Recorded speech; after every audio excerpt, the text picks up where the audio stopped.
Alrighty, welcome back everyone. We just talked about some of the different takes that have been happening around Oklahoma. This one was from a while ago, but popped up on my Twitter page and got me a little bit riled up, so I had to make a little bit of a comment on it. But let's get into segment 4 here, and let's talk about some of the lingering questions around the top teams in the country. And there are a lot of them. We got through the top 10 so far. We're going to get into 11 through, I believe, 16 today, and then just continue on through the rest of the week here. But let's start with Missouri. And the biggest question I have is this defense good enough to get them to a CFP? Frankly, it was a year ago. They went 10-2. They absolutely would have been in the field if they had a 12-team field a year ago. So the question is a guy like Johnny Walker Jr., is he enough to make this team where they need to be and where they were a year ago? Because they lost Chris Abrams-Drain, they lost Enos Rakestraw, they lost Tyron Hooper, they lost Darius Robinson. Those are four guys that, frankly,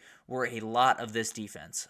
The production on this defense went way down because of those four guys, because they were all over the place, and they made a lot of winning plays for them down the stretch, and it's not that they don't have talent. You know, you look at a guy like Johnny Walker Jr., an absolute beast, someone that could definitely make some plays. I think when you look at Drayden Norwood, he's someone that absolutely could take that next step and be one of those big cornerback one type guys that Chris Abrams-Drain was a year ago. So all of these things can absolutely come into place.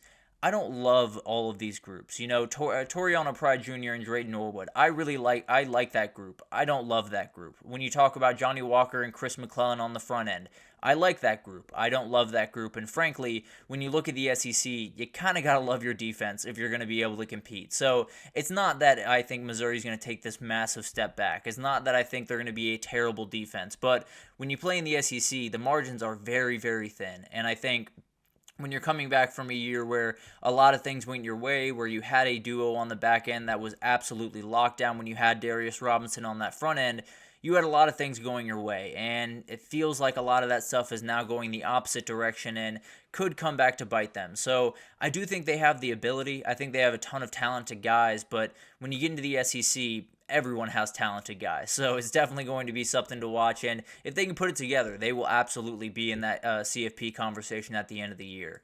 Utah is a really funny team, and we talked about this actually in the first segment here, but has the physicality gap shrunk? Because the question is always, when you talk about the Pac-12, it's always, USC is going to spread the ball around. Oregon's going to spread the ball around. Washington in the last couple of years is going to spread the ball around. Utah's going to punch you in the mouth. That's the way that they play football. They're going to run the ball down the middle. They're going to have really big defensive and offensive linemen. They're going to dominate you in a lot of different ways, physicality.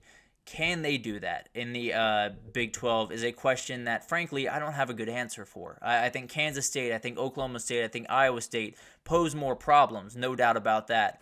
I also think Utah was well above a lot of those Pac-12 teams when it comes to physicality, when it comes to intensity. So the question is, how far above were they, and is that the same level of a Big 12 roster? So this is one of those things that, frankly, I think we're going to figure out pretty early on in the season. When they go to Oklahoma State in Week 4, there is plenty of physicality across that team, whether it's Ollie Gordon, that offensive line, all of the wide receivers are incredible blockers. There's going to be plenty of physicality in that game. If Utah looks a little bit outmatched, if they look like they're getting pushed off the ball the same way they did to Arizona a year ago, or the same way they did to Washington State over the last couple of years, you're going to have a problem on your hands. Now, overall, I don't necessarily think this is going to happen. I think they have a talent level and an ability and a head coach more than anything else that is going to raise the level of physicality where they need it to be. But it doesn't change that this could be a little bit of a learning curve. This could be something where they walk into Oklahoma State with all the confidence in the world, get punched in the mouth a little bit, walk out there with a loss, and maybe 2025 ends up being the year that they really take over. But that's kind of one of those questions that I tend to believe they have enough physicality, but it's still very much up in the air until that Week 4 matchup against Oklahoma State.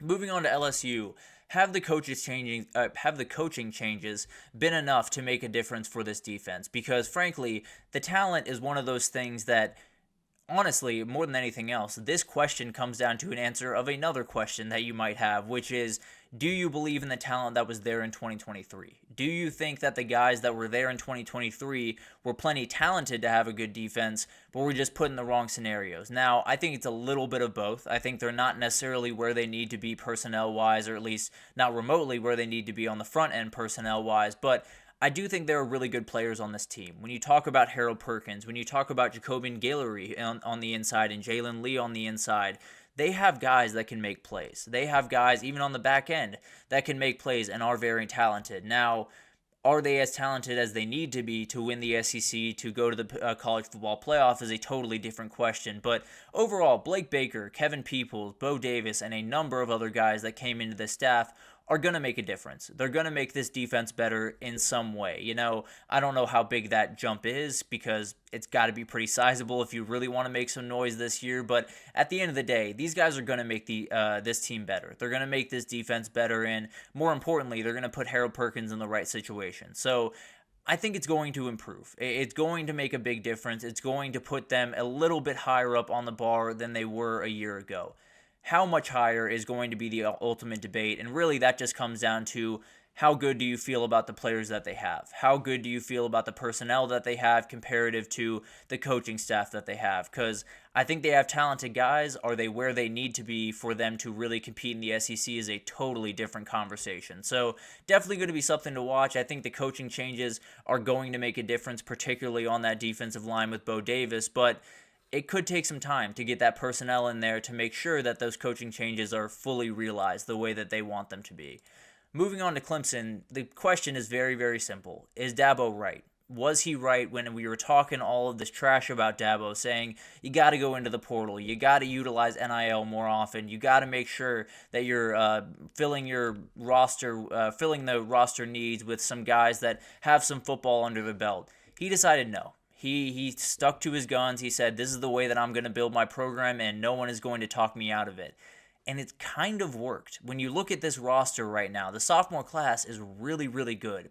Peter Woods is an absolute monster, is going to be a dominating force on that defensive line. Tyler Brown is a really great player at wide receiver. TJ Parker is a growing star that I think is going to be maybe one of the best defensive players they have on this team this upcoming year. Avion Terrell is the best corner on this team, period, end of story.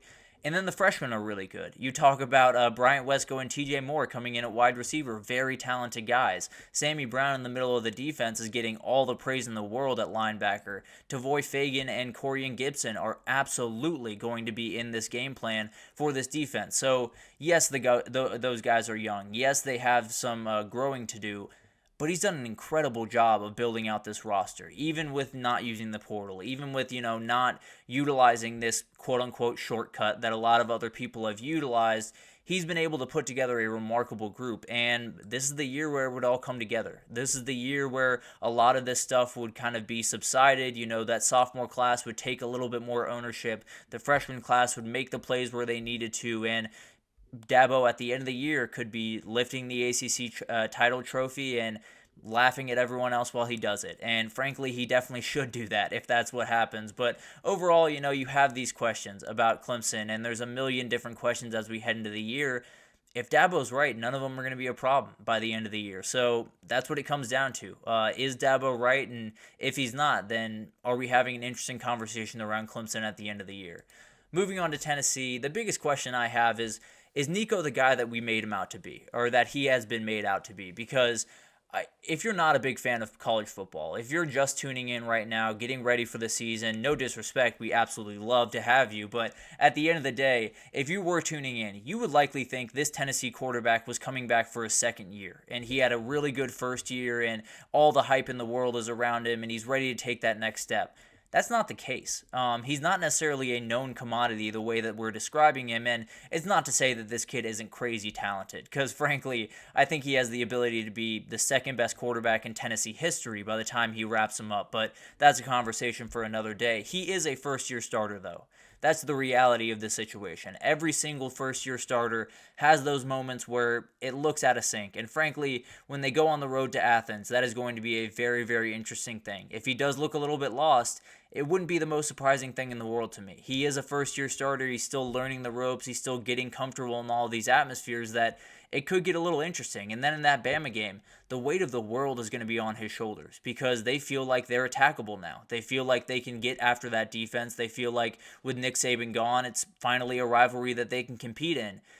If he falls a little bit short in that game, I wouldn't be surprised because it is a high pressure, high intensity game for a guy that has not been in that situation before. So overall, I mean, Nico is remarkably capable. He has every single ability that you want him to have, and frankly, I think he's going to play really good football this upcoming year. But there's a reality in, let's say, that week 2 matchup against NC State. Things just aren't as, clear for him. They're not exactly where they want him to be. They're not quite as clean and, pristine as you want them to be for him. Now, could he develop into a remarkable player throughout his career this year upcoming and be a remarkable player at the end? Absolutely. But I would be a little bit surprised if there weren't some lumps here and there. So it's not to say that Nico is not the guy that we made him out to be. It's just to say a first-year starter doing the things that Nico is, being tabbed to do is a very tough thing. Now, going into 2025, this might just be your Heisman favorite. But for right now, I just think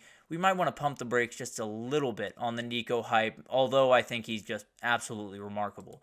Moving on to Oklahoma, the question is the quarterback again. Can Jackson Arnold get rid of those turnover troubles? And it's kind of the same thing with Nico that we haven't seen a ton of this guy. He's played here and there. He's done some spot starts. He played in the bowl game, and it was not necessarily the nicest thing in the world for him. He had a number of turnovers, which is where this question comes from. But the reason they lost that Arizona game was not because, they had a terrible defense. It's not because, Noah Fafita and Tatoria McMillan were that special.